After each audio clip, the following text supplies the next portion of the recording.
Hello दोस्तों, स्वागत है आपके आदि सर की क्लास में। जीरो से समीक्षा अधिकारी, पीसीएस अधिकारी की ये अद्भुत सीरीज चल रही है और इस अद्भुत सीरीज में आपको जीएस का समग्र ज्ञान दिया जा रहा है। और आज मैं लेकर आया हूं भारतीय राज्य व्यवस्था की इंडियन पॉलिटी की चौथी कक्षा। मेरे प्यारे दोस्तों, मेरी जिम्मेदारी है आपको बेहतर से बेहतर नोट्स देने की और आपकी जिम्मेदारी है उसे अच्छे से नोट करने की और उसे अच्छे से पढ़ने की। दोस्तों, आज मैं लेकर आया हूं भारतीय राज्य व्यवस्था के अंतर्गत अनुसूचियां, शेड्यूल। अब प्रश्न आता है कि अनुसूची होती क्या है, शेड्यूल होता क्या है।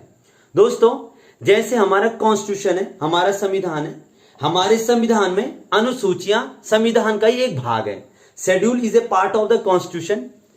अब अनुसूचियां जैसे संविधान में संशोधन हो सकता है, अमेंडमेंट हो सकता है, वैसे अनुसूचियों में भी अमेंडमेंट हो सकता है। अब प्रश्न उठता है कि अनुसूची होती क्या है। दोस्तों, हमारे संविधान में कुछ ऐसे आर्टिकल हैं, कुछ ऐसे अनुच्छेद हैं, उनमें बहुत बड़े बड़े प्रोविजन हैं, बहुत बड़े बड़े प्रावधान हैं। इतने बड़े बड़े प्रावधान उसमें हैं कि उसमें जो पढ़ने वाला व्यक्ति होगा उससे वो अगला आर्टिकल नहीं पढ़ पाएगा। इतने बड़े प्रावधान हैं, मतलब एक आर्टिकल में बहुत सारे प्रावधान लिखने मुश्किल थे। इसलिए क्या किया गया कि जो बड़े बड़े आर्टिकल हैं, जो बड़े आर्टिकल्स हैं जिनके अंदर बहुत बड़े बड़े प्रोविजन हैं, उनका कुछ भाग उठा करके एक सारणी में इकट्ठा कर दिया गया और उसी सारणी को अनुसूची कहा गया। जैसे दोस्तों, आर्टिकल 1 है जो कहता है भारतीय राज्यों का संघ। अब भारत एक राज्यों का संघ है। अब राज्यों में तो राज्य आते हैं, राज्य कितने हैं, राज्यों की सीमाएं क्या हैं, राज्यों का क्षेत्रफल क्या है, तो पूरा का पूरा बहुत ज्यादा समग्र हो जाना था। इसलिए उसका कुछ पार्ट उठा करके शेड्यूल 1 बनाया गया। तो दोस्तों, अनुसूची जो है, अब प्रश्न आता है, अनुसूची आप समझ गए होंगे कि अनुसूची मतलब अनुच्छेदों, जो बड़े बड़े अनुच्छेद थे उनका कुछ भाग हटा करके उठा करके एक सारणी बना दी गई जिसे अनुसूची कहा गया। अब हमारे मूल संविधान में 8 अनुसूचियां थी। मूल संविधान मतलब 26 जनवरी 1950 जिस दिन हमारा संविधान लागू हुआ उस दिन टोटल 8 थी, लेकिन आज 12 अनुसूचियां हैं। आज टोटल 12 हैं, जिसमें 9वीं अनुसूची जुड़ी थी प्रथम संशोधन 1951 के द्वारा। फर्स्ट अमेंडमेंट 1951 के द्वारा 9th जुड़ी। उसके बाद 10वीं अनुसूची, ये 52nd अमेंडमेंट 1985, 52वें संविधान संशोधन 1985 के द्वारा जोड़ी गई। उसके बाद 11वीं अनुसूची, ये 73वें संविधान संशोधन 1992, 73rd अमेंडमेंट 1992 के द्वारा जोड़ी गई। और 12 शेड्यूल 12वीं अनुसूची 74वें संविधान संशोधन 1992, 74th कॉन्स्टिट्यूशन अमेंडमेंट 1992 के द्वारा जोड़ी गई। अब दोस्तों, समग्र अध्ययन करते हैं 12 के 12 अनुसूचियों का और अच्छे से ध्यान से समझें, अच्छे से नोट्स बनाएं। और मैं दावा करता हूं, आपने बहुत बार पॉलिटिकल साइंस में शेड्यूल पढ़े होंगे, बहुत बार पॉलिटिकल साइंस पढ़ी होगी, लेकिन इस बार ये अद्भुत क्लास आपके लिए मैं लेकर आया हूं और इसमें मैं समग्र ज्ञान कुछ समय में, मतलब कम समय में ज्यादा से ज्यादा ज्ञान देने का प्रयास कर रहा हूं। तो शुरुआत करते हैं फर्स्ट शेड्यूल से। अच्छे से नोट्स बनाएं, आदि सर की क्लास में बने रहें। अब चलते हैं पहली अनुसूची।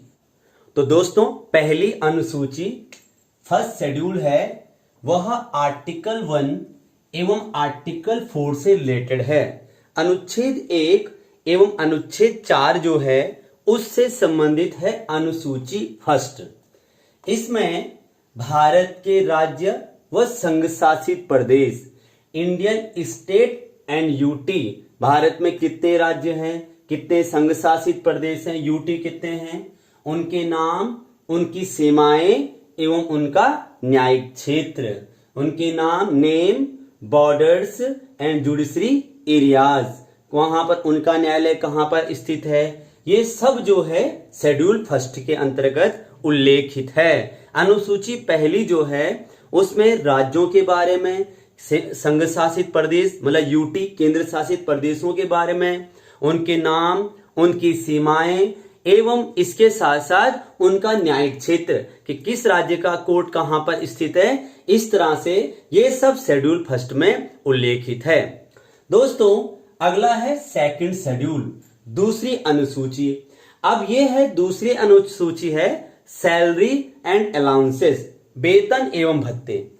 अब दोस्तों, समझने वाली बात यह है कि वेतन एवं भत्ते का मतलब ये नहीं कि जो लोग सरकारी नौकरी कर रहे हैं, माना कोई क्लर्क है, कोई बैंक में है, तो उनकी सैलरी का यहां पर उल्लेख है, नहीं। यहां पर दोस्तों संवैधानिक पदों पर आसीन पदाधिकारी, मतलब जो संवैधानिक पदों पर हैं, उन पदाधिकारियों की परिलब्धियां, वेतन, भत्ते तथा विशेष अधिकार, मतलब जो इस समय संवैधानिक पदों पर हैं, कॉन्स्टिट्यूशनल पोस्ट पे है, उनकी सैलरी, उनका वेतन, उनके अलाउंसेस, भत्ते और परिलब्धि का मतलब इसके अलावा जो उनको एक्स्ट्रा फैसिलिटीज मिलती हैं वो सब, तथा इसके साथ साथ उनका स्पेशल राइट क्या क्या है, उनके विशेष अधिकार क्या क्या हैं, तो आप सेकंड शेड्यूल में नोट करके लिख लीजिए सैलरी एंड अलाउंसेस लिखें, salary and allowances and special rights of the constitutional post person. ठीक है, तो ध्यान रखना। अब यहां पर प्रश्न ये बनता है कि आखिरकार जो अनुसूची 2 हैं उनमें किन किन पदाधिकारियों के वेतन की चर्चा की गई है। तो जैसे प्रेसिडेंट, राष्ट्रपति की सैलरी कितनी होगी, क्या होगी, सब शेड्यूल 2 में लिखा हुआ है।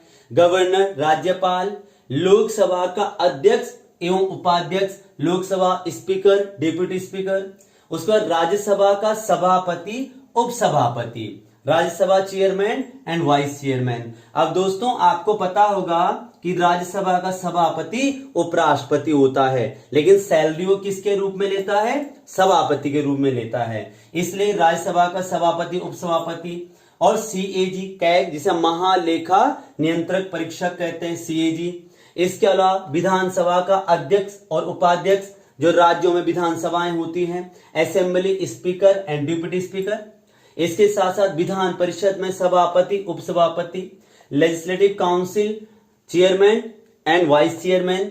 इसके साथ साथ सुप्रीम कोर्ट, हाई कोर्ट के न्यायाधीश, सुप्रीम कोर्ट, हाई कोर्ट जजेस। तो इन सभी जो मैंने यहाँ पे नोट करके लिखे हैं, इन सभी के वेतन, उनके भत्ते, उनके विशेष अधिकारों की उल्लेख जो है ये अनुसूची 2 में है। तो दोस्तों अब समझ में आ गया होगा कि अगर इन सब का उल्लेख संविधान के आर्टिकलों में होता तो आर्टिकल तो बहुत बड़े हो जाते, अगर एक एक पद पर उनका वेतन की चर्चा हो, उनके भत्ते की चर्चा हो। इसलिए इसके लिए अलग से शेड्यूल बनाया गया है और इन सभी के नाम जो हैं ये अनुसूची 2 में उल्लेखित हैं। तो दोस्तों अब चलते हैं, नोट कर लीजिए, पहले आप स्क्रीनशॉट ले लीजिए। अब चलते हैं शेड्यूल 3 के अंतर्गत, अनुसूची 3 के अंतर्गत। दोस्तों अब बात करते हैं तीसरी अनुसूची की, थर्ड शेड्यूल। जो तीसरी अनुसूची है उसमें शपथ का उल्लेख है। शपथ का मतलब होता है ओथ, OATH। दोस्तों जो अनुसूची 3 है, शेड्यूल 3 है, उसमें विभिन्न उम्मीदवारों द्वारा ली जाने वाली शपथ या प्रतिज्ञा का प्रारूप है, ड्राफ्ट है, ओथ का ड्राफ्ट बना हुआ है जो ये शेड्यूल 3 में उल्लेखित है।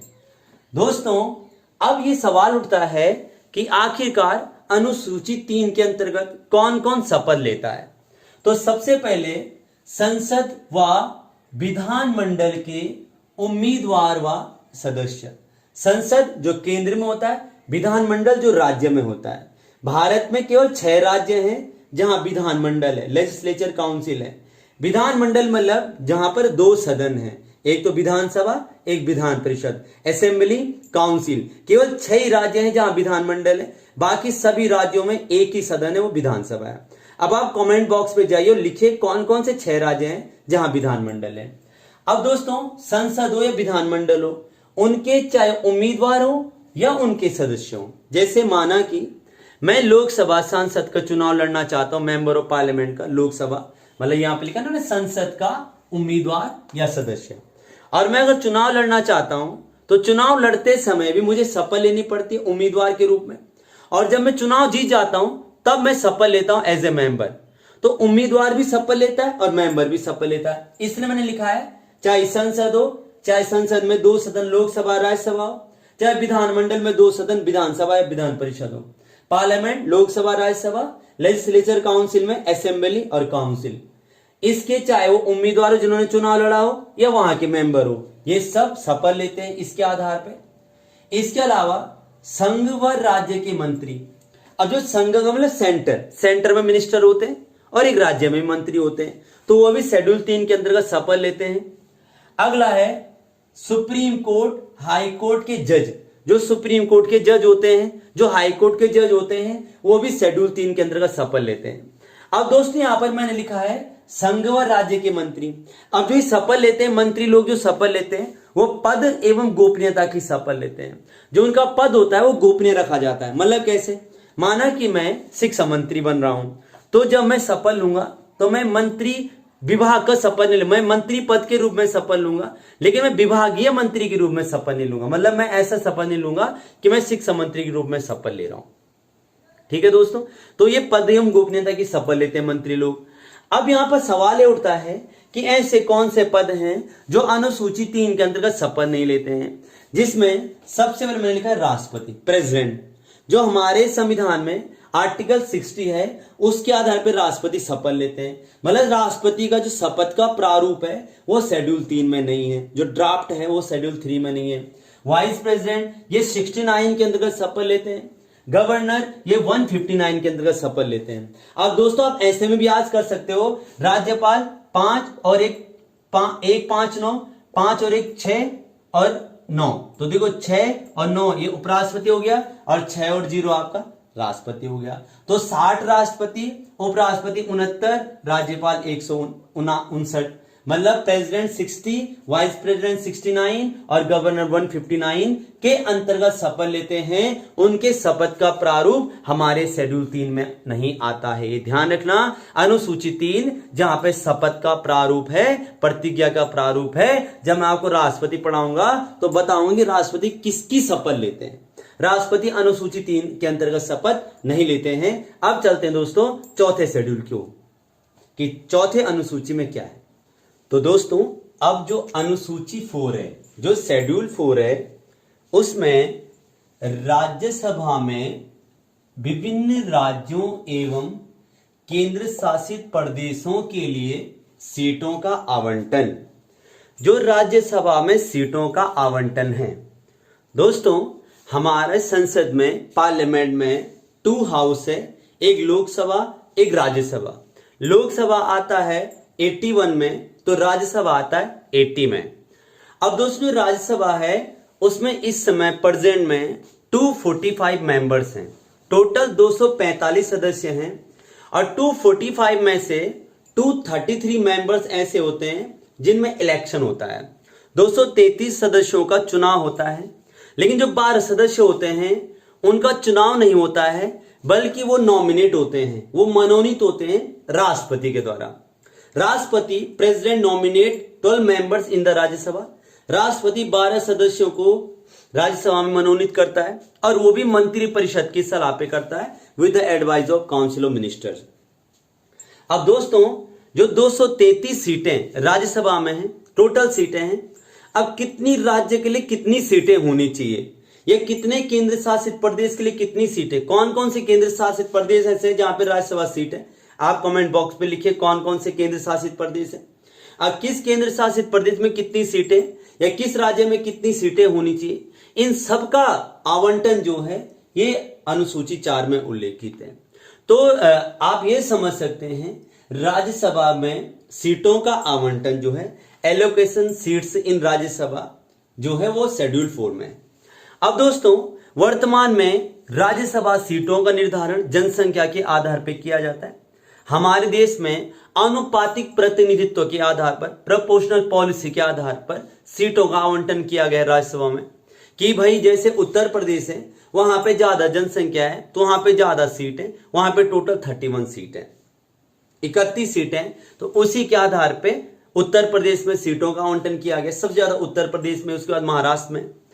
अब दोस्तों होता क्या है कि जैसे उत्तर प्रदेश में सबसे ज्यादा सीटें इस समय, उत्तराखंड में इस समय 3 सीटें हैं, यूपी में सबसे ज्यादा 31 सीटें हैं। तो सीटों का जो आवंटन जनसंख्या के आधार पर होता है और वर्तमान में 1971 जनसंख्या के आधार पर प्रत्येक राज्यों में सीटों को निर्धारित किया गया है। लेकिन 2026 में अब परिसीमन होने वाला है, डेलिमिटेशन होगा, तब जाकर के सीटें बढ़ाई भी जा सकती है, सीटें घटाई भी जा सकती है। वो डेलिमिटेशन पर डिपेंड करेगा, जहां पे जनसंख्या बड़ी होगी वहां पे सीटें बढ़ जाएंगी। तो दोस्तों ये शेड्यूल 4 में।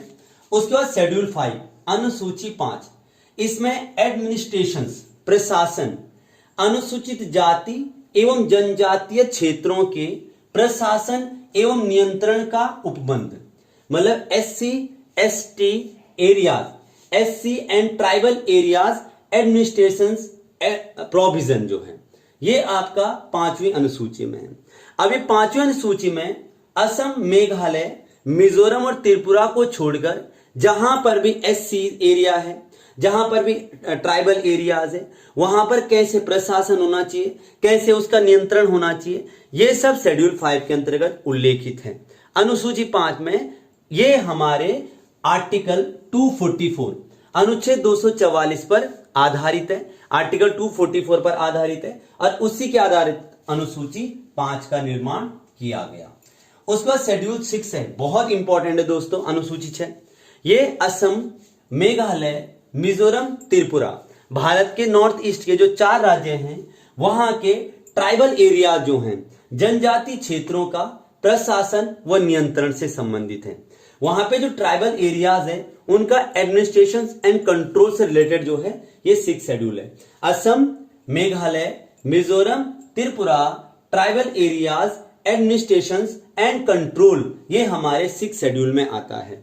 तो दोस्तों 6वीं अनुसूची है, ये विशेष 4 राज्यों के लिए है और इसके अलावा जहां पर भी SC और ट्राइबल एरियाज है, अनुसूचित जाति या जनजातीय क्षेत्र, वहां के प्रशासन जो है ये अनुसूची 5 में उल्लेखित है। अब चलते हैं दोस्तों अनुसूची 7 की ओर। दोस्तों अगली अनुसूची है 7वीं अनुसूची, 7th शेड्यूल। दोस्तों भारत एक संघीय राज्य है, फेडरल स्टेट है भारत।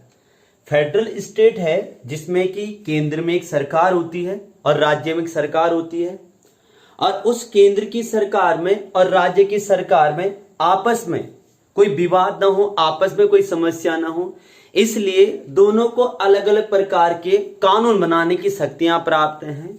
राज्यों के पास कुछ विषय हैं, केंद्र के पास कुछ विषय हैं, तो शक्तियों का बंटवारा, शक्तियों का विभाजन जो है ये 7th शेड्यूल के अंतर्गत किया गया है। केंद्र व राज्यों के बीच में विधिक शक्तियों का बंटवारा, विधिक का मतलब कानून बनाने की शक्तियों का बंटवारा। अब इसके अंतर्गत सूचियां, लिस्ट, 3 प्रकार की सूचियां होती हैं। संघ सूची, अब इस संघ सूची मतलब यूनियन लिस्ट, इसमें वही विषय हैं जिन पे केंद्र सरकार कानून बना सकती है। इसमें वर्तमान में 100 विषय हैं, जबकि पहले कितने थे, 97 सब्जेक्ट थे, प्रेजेंट में 100 है। राज्य सूची, स्टेट लिस्ट, राज्य सूची का मतलब जिस विषयों पर राज्य सरकार कानून बना सकते, स्टेट गवर्नमेंट। इस समय 60 सब्जेक्ट है, पहले थे 66। अगला है समवर्ती सूची, समवर्ती मतलब कॉन्करेंट, जिसमें केंद्र सरकार भी और राज्य सरकार भी दोनों के दोनों कानून बना सकते हैं, और इस समय टोटल 52 सब्जेक्ट हैं जो कि समवर्ती में आते हैं, और पहले थे 47। अब दोस्तों यहां पर क्या है कि समवर्ती में क्या होता है कि जैसे मतलब कोई एक ऐसा विषय, क्योंकि समवर्ती मतलब दोनों, अब माना एक विषय, कोई एक विभाग है जिसपे दोनों कानून बना रहे हैं, केंद्र भी बना रहा है और राज्य बना रहा है, तो दोनों के बीच अगर टकराव हो रहा है तो उसमें केंद्र के द्वारा बनाए गए कानून को प्राथमिकता दी जाती है। अब इसके अलावा कुछ ऐसे विषय होते हैं जिन्हें अवशिष्ट शक्तियां कहते हैं, मतलब न जो राज्य में आया, न जो संघ में आया, न समवर्ती में आया। अब जो एक्स्ट्रा सब्जेक्ट होते हैं वो सब के सब किस में आ जाते हैं, उनमें सेंट्रल गवर्नमेंट मतलब संघ सूची में आ जाते हैं। इसीलिए कहा जाता है कि भारत एक मजबूत संघीय शक्ति देश है। मजबूत संघीय शक्ति का मतलब एक ऐसी शक्ति जिसमें कि केंद्र ज्यादा मजबूत है, क्योंकि केंद्र के पास ज्यादा शक्तियां हैं, अवशिष्ट शक्तियां केंद्र के पास है। अब दोस्तों जो 8वीं अनुसूची है उसमें भाषा का उल्लेख है। 8th शेड्यूल लैंग्वेज, जितने भी हमारे देश में मानक भाषाएं हैं, स्टैंडर्ड लैंग्वेज है, उनका उल्लेख किया गया है 8th शेड्यूल में। दोस्तों अब प्रश्न आता है कि जब मूल संविधान था, ओरिजिनल कॉन्स्टिट्यूशन में 26 जनवरी 1950 के दिन हमारे देश में कितने मानक भाषाएं थी? उस दिन हमारे देश में थी 14 मानक भाषाएं मूल संविधान में। जबकि वर्तमान में है टोटल 22। अब इसके बाद जो मूल संविधान के 14 हैं और उसके बाद जो नई जुड़ी है वहां से प्रश्न बहुत बार आता है। जैसे सिंधी, ये 15वीं भाषा थी, 15th, ये जुड़ी थी 1967 में 21 कॉन्स्टिट्यूशन अमेंडमेंट के द्वारा, 21वां संविधान संशोधन। उसके बाद कोंकणी, मणिपुरी, नेपाली, ये 3 भाषाएं जुड़ी थी 1992 में, और ये जुड़ी थी 71 कॉन्स्टिट्यूशन अमेंडमेंट, 71वां संविधान संशोधन। उसके बाद बोडो, डोगरी, मैथिली, संथाली, ये 4 भाषाएं, बोडो, डोगरी, मैथिली, संथाली, ये 2003 में जुड़ी थी और इसके लिए 92nd कॉन्स्टिट्यूशन अमेंडमेंट हुआ था, 92वां संविधान संशोधन 2003। अब दोस्तों ये तो जो नई 8 भाषाएं हैं, अब पुरानी 14 जो भाषाएं उन्हें भी आपको याद करना है। जैसे पुरानी कौन कौन सी है, साथ साथ बोलते रहें, संस्कृत, हिंदी, उर्दू, मलयालम, तेलुगु, उड़िया, असमिया, कश्मीरी, गुजराती, तमिल, मराठी, बांग्ला, कन्नड़ और पंजाबी। तो 14 और 8 टोटल 22 मानक भाषाएं हैं। अब चलते हैं दोस्तों, इसके बाद 8 अनुसूचियां तो मूल संविधान में थी, अब 4 नई अनुसूचियां जो जुड़ी गई है और उनके बारे में समग्र रूप से अध्ययन करते हैं। तो दोस्तों अब मूल संविधान में जो 8 अनुसूचियां थी, 8 शेड्यूल थे, अब 9वीं अनुसूची 9th शेड्यूल जो है वो कहती है जमींदारी उन्मूलन संबंधित कानून, abolition land holders related law, मतलब जमींदारी उन्मूलन कानून जो है उससे संबंधित कानून जो आर्टिकल 31B के अंतर्गत हमारे संविधान के 9वीं अनुसूची में शामिल किया गया। दोस्तों जब हमारा देश आजाद हुआ था तो आजादी के बाद हमारे सबसे बड़ी समस्या थी भू राजस्व से संबंधित, क्योंकि सबसे बड़ी समस्या इसलिए बन गई थी क्योंकि कुछ लोग जो थे पाकिस्तान पहुंच गए, पाकिस्तानी कुछ लोग यहां आ गए, तो जमीनों से संबंधित अनेक समस्याएं आने लगी। इसलिए भारत सरकार ने निर्णय लिया कि सबसे पहले ब्रिटिश सरकार की व्यवस्थाएं समाप्त की जाए, और ब्रिटिश सरकार ने हमेशा जमींदारी पे ज्यादा फोकस किया था, लैंड होल्डर सिस्टम पे ज्यादा फोकस किया था, उसे हमने समाप्त किया और उसको हमने 9th शेड्यूल में शामिल कर दिया। अब सबसे बड़ी बात क्या है, 9वीं अनुसूची में शामिल करते करते हमने क्या किया, उसमें एक प्रावधान शामिल किया कि जो भी कानून हम 9वीं अनुसूची में रखेंगे उसके खिलाफ कोई भी कोर्ट नहीं जा सकता, कोई भी न्यायालय शरण नहीं ले सकता। अब क्या हुआ, जब सरकारें आई, अनेक सरकारें आई और सरकारों ने जो भी कानून बनाए तो उसके बाद सरकारें जो थी इसका गलत फायदा उठाने लगे। सरकारों ने जो कानून सरकार को लगा कि यार जो जनता उस कानून का विरोध कर सकती है, तो सरकार ने वो कानून 9th शेड्यूल में डाल दिया। अब 9th शेड्यूल में डाला तो यहां पर क्योंकि इसमें लिखा हुआ था 9th शेड्यूल में कि इसमें रखे गए कानूनों की न्यायिक समीक्षा नहीं की जा सकती है। लेकिन एक बहुत बड़ा केस था केशवानंद भारती, 24 अप्रैल 1973। केशवानंद भारती जिनके मठ पर सरकार ने कब्जा कर दिया था और सुप्रीम कोर्ट ने ठीक 24 अप्रैल 1973 को निर्णय लिया, और निर्णय लेते समय कहा कि अब 9वीं अनुसूची में अगर 24 अप्रैल 1973 के बाद जो विषय रखे जाएंगे उनके खिलाफ आप न्यायालय जा सकते हैं, और 24 अप्रैल 1973 से पहले जो विषय रखे गए होंगे उनके खिलाफ न्यायालय नहीं जा सकते हैं।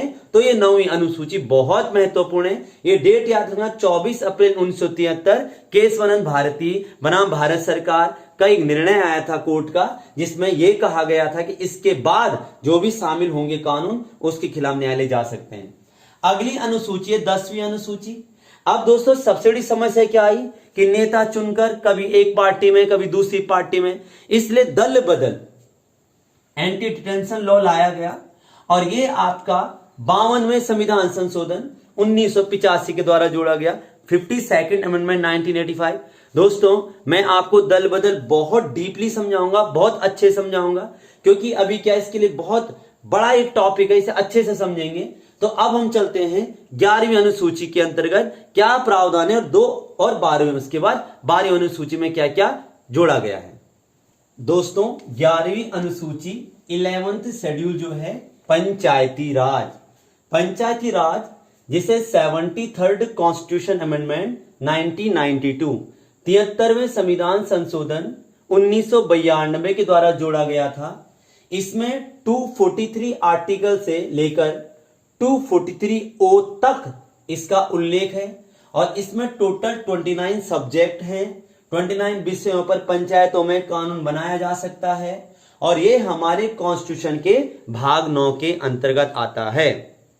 अगली अनुसूची दोस्तों 12वीं अनुसूची नगर पालिका म्युनिसिपैलिटीज। ये हमारे संविधान में अनुच्छेद 243 पी से लेकर के 243 जड जी तक आता है। इसमें टोटल 18 विषय हैं। ये भाग 9 ए के अंतर्गत आता है और ये 74वां संविधान संशोधन 1992 के द्वारा जोड़ा गया था। 74th अमेंडमेंट 1992 के द्वारा इसे जोड़ा गया था। दोस्तों तो ये बहुत महत्वपूर्ण अनुसूचियां थी, ये बहुत महत्वपूर्ण विषय है। उम्मीद करता हूं आपको बहुत डीपली अध्ययन आपको मिला होगा, बहुत अच्छे से आपको समझ आया होगा। दोस्तों अगर आपको पसंद आती है कक्षा तो शेयर कीजिएगा, लाइक कीजिएगा, अपने दोस्तों तक ये जरूर पहुंचाएगा। एक निःशुल्क क्लास है, इसमें आपसे कोई चार्ज नहीं लिया जाएगा और मेरा उद्देश्य है कि यार आपको हर प्रकार से तैयार करूं। समीक्षा अधिकारी, पीसीएस अधिकारी, केवल ये नहीं है कि आप उत्तराखंड पुलिस, उत्तर प्रदेश पुलिस, आप उन एग्जामों की तैयारी कर रहे हो। मैं चाहता हूं आप बहुत बड़े बड़े अधिकारी लेवल की भी तैयारी करो और आप ही में से कोई बड़ा अधिकारी भी बने और इसमें मैं पूरा प्रयास करूंगा कि मैं आपकी मदद कर सकूं। बस यूं ही बने रहें, अपना प्यार, अपना समर्थन यूं ही बनाए रखें। बहुत बहुत धन्यवाद। जय भारत, जय उत्तराखंड, जय देव भूमि।